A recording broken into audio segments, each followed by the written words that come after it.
Le Real Madrid a concédé un nul frustrant 3-3 face au Rayo Vallecano ce samedi au stade de Vallecas, dans un match riche en rebondissements. Malgré une prestation offensive efficace avec des buts de Federico Valverde, Jude Bellingham et Rodrigo, les Merengues n'ont pas réussi à conserver leur avantage face à un Rayo combatif. Ce résultat empêche le Real de prendre la tête de la Liga, bien que le FC Barcelone ait également perdu son match face à Leganés.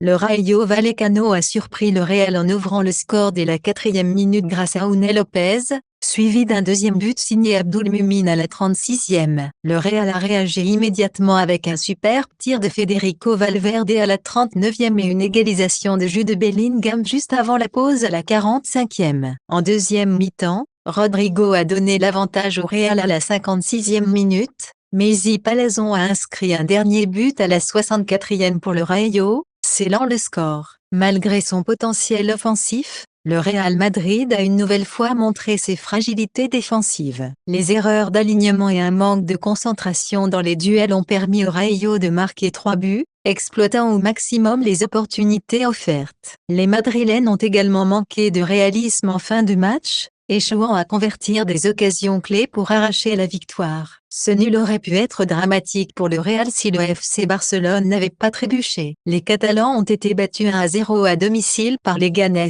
une défaite qui redistribue les cartes en tête de la Liga. Malgré tout, le Real Madrid figure à la 3e place, derrière le Barça et l'Atlético de Madrid qui sont à égalité de points. La première place reste à portée, mais ce type de contre-performance pourrait coûter cher dans une course au titre aussi serrée. Le Real Madrid devra se ressaisir rapidement, notamment en défense, s'il veut rester compétitif dans cette lutte acharnée pour le titre. Des ajustements tactiques de Carlo Ancelotti seront nécessaires pour aborder les prochaines rencontres face à des équipes prêtes à exploiter leurs failles. Avec le FC Barcelone en difficulté et l'Atlético de Madrid en forme, les Merengues doivent impérativement retrouver leur solidité pour prendre un avantage décisif au classement. Les semaines à venir seront cruciales pour déterminer si le Real peut capitaliser sur les faux pas de ses rivaux et reprendre la tête de la Liga.